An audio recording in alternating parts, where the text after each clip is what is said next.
सिवान के BBC public school में विधिवत फीता काट के एवं दीप प्रज्वलित करके एनुअल फंक्शन डे का आयोजन किया गया, जिसमें विभिन्न सांस्कृतिक कार्यक्रम, नाटक, डांस एवं वाद विवाद प्रतियोगिता का आयोजन किया गया। आइए सुनते हैं स्कूल के अध्यापक एवं मुख्य अतिथि क्या कुछ कहते हैं। सर, एनुअल फंक्शन में आप आए हुए हैं, बीबीसी का एनुअल फंक्शन, क्या कुछ कहिएगा? आज बीबीसी कैंपस में हम लोग आए हुए हैं और यहाँ जो सेलिब्रेशन हो रहा है बच्चों के बीच, और हमारे तमाम अभिभावक आए हुए हैं, हमारे गेस्ट हैं। हमको यहाँ का डिसिप्लिन और यहाँ का जो परफॉर्मेंस है बच्चों का काफ़ी बेटर लगा है, और जिन्होंने भी बच्चों का प्रिपरेशन कराया है काबिल तारीफ़ है। मैं अपने private school and children welfare association के तरफ से बहुत बहुत धन्यवाद देता हूँ कि बच्चों में इस तरह का कार्यक्रम करके हम सांस्कृतिक माहौल बनाएं ताकि देश और समाज हमारा विकसित करे और बच्चों के सर्वांगीण विकास का कार्य हो सके। इस तरह का प्रोग्राम करना कितना ज़रूरी है आज के दौर में, जिस तरह से देखा जा रहा है कि सारे लोग मोबाइल, बच्चे खासकर मोबाइल में ज़्यादा ध्यान दे रहे हैं, इस तरह के फंक्शन में कम ध्यान दे रहे हैं। देखिए, जहाँ पाश्चात्य देशों की संस्कृति को हम लोग अपनाने जा रहे हैं और मोबाइल तो हर हाल हाथ में है, मैं यूँ कहना चाहूँगा कि इस मंच की अहमियत बहुत ही ज़्यादा है, और यह जब भी होगा शैक्षिक संस्थानों से होगा और प्राइवेट स्कूलों से होता है। और इस तरह का कार्यक्रम अगर हमेशा अनवरत हम लोग करते रहें तो निश्चित रूप से परिवर्तन देखने को मिलेगा और हम कुरीतियों से बच सकेंगे और अच्छे समाज का निर्माण कर सकेंगे। इतना बड़ा प्रोग्राम हो रहा है, क्या कुछ कहिएगा? सर, एनुअल फंक्शन है बीबीसी पब्लिक स्कूल सिवान का, और बहुत सारे ब्रांचेज हैं इसके, लेकिन आज बच्चे काफ़ी खुश हैं। क्योंकि आपका सवाल है कि क्या कहिएगा, तो बच्चे जो है उमंग में है, खुशी में है, और शायद हम लोग को भी बचपना ऐसे ही गुजरी है।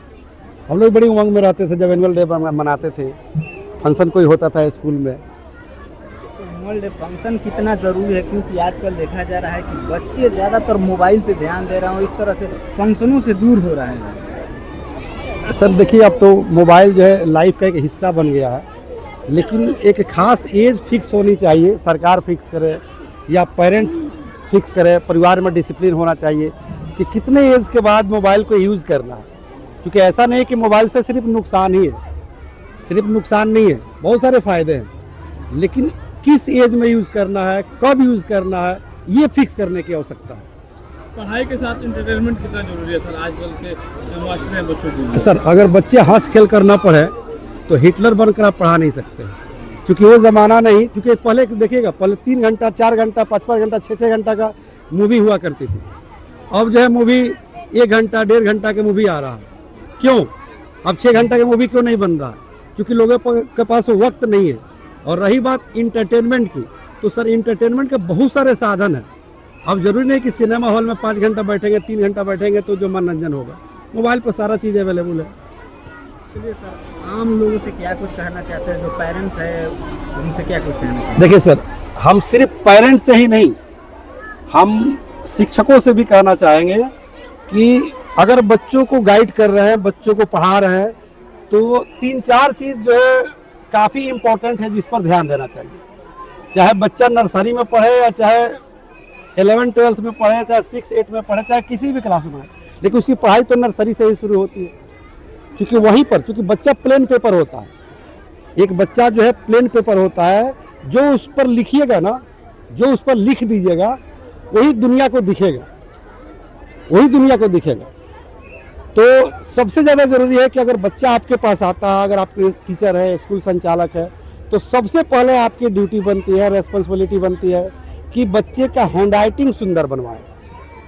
अगर बच्चे का हैंडराइटिंग सुंदर है और बच्चा शुद्ध लिखना जान गया, माने सुंदर हैंडराइटिंग और शुद्ध लिखावट, और सुंदर हैंडराइटिंग, शुद्ध लिखावट के साथ साथ स्पीड अच्छी है। क्योंकि देखिए, कभी कभी हम लोग एग्ज़ाम देते हैं तो समय के अभाव में क्वेश्चन छूट जाते हैं, जबकि क्वेश्चन का आंसर पता है। तो 3 चीज़ होना ज़रूरी है, पहला सुंदर लिखावट, शुद्ध लिखावट और स्पीड। और उसके बाद 6 क्लास से NCERT बुक पढ़ा दीजिए, 11-12 तक, 12 तक पढ़ा दीजिए। उसके बाद दुनिया के कोई भी कॉम्पिटिटिव एग्जाम हो, चाहे UPSC हो, BPSC हो, नीट हो या फिर JEE हो, कोई भी एग्ज़ाम हो, अगर वो बच्चा क्रैक नहीं कर लिया तो फिर कहिए कोई भी एग्ज़ाम जब इम्पॉसिबल नहीं है, हर एग्ज़ाम पॉसिबल है, बशर्ते कि निर्भर करता है कि हम उस बच्चे को गाइड कैसे कर रहे हैं। और एक लाइन जरूर कहना चाहेंगे सर कि शिक्षक किसी व्यक्ति का नाम नहीं है। सर हमारे गुरुजी हैं, गुरुजी यहीं पर हैं, प्राइवेट स्कूल से एसोसिएशन के सेक्रेटरी हैं हमारे सीधी सर हैं, पंकज सर हैं और डॉक्टर मुराद सर हैं। तो हम शिक्षकों के सम्मान में हमेशा कहते हैं, क्योंकि हम लगभग 2000 स्कूलों को गाइड करते हैं ऑल ओवर इंडिया, पेशे से राइटर हैं और ऑनलाइन हम पढ़ाते हैं। English plus by Sanjeev Shivani मेरा यूट्यूब चैनल है और मेरा ऐप का भी नाम है। तो लगभग 2000 स्कूलों को गाइड करते हैं और जहाँ कहीं एजुकेशनल प्रोग्राम होता है, कोई शिक्षक मिलता है, तो एक लाइन में हर हाल में बोलता हूँ कि शिक्षक किसी व्यक्ति का नाम नहीं है, बल्कि एक पावर और परिवर्तन का नाम है, एक चेंजिंग का नाम है। इसलिए हमेशा मैं कहता हूँ कि ठहरे हुए लम्हे को दास्ता बना दिया, कि ठहरे हुए लम्हे को दास्ता बना दिया, मामूली सी हवा को तूफा बना दिया।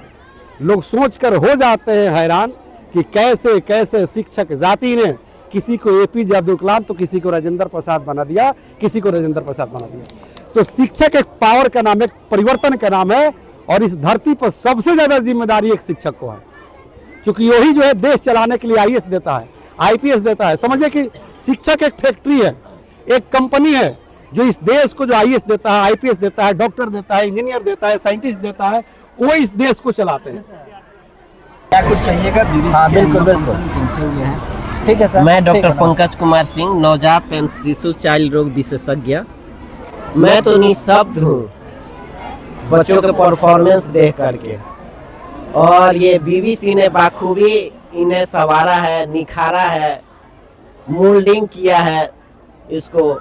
बच्चे क्या है? बच्चे एक प्लेन पेपर है, जैसे सर ने बताया। जिस तरह से हम लिखेंगे, जिस तरह से उनको मोड़ेंगे, वो उस ढांचे में ढलेंगे।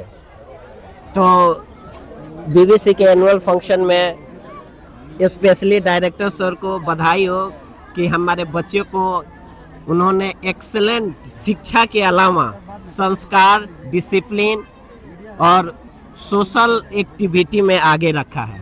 Thank you.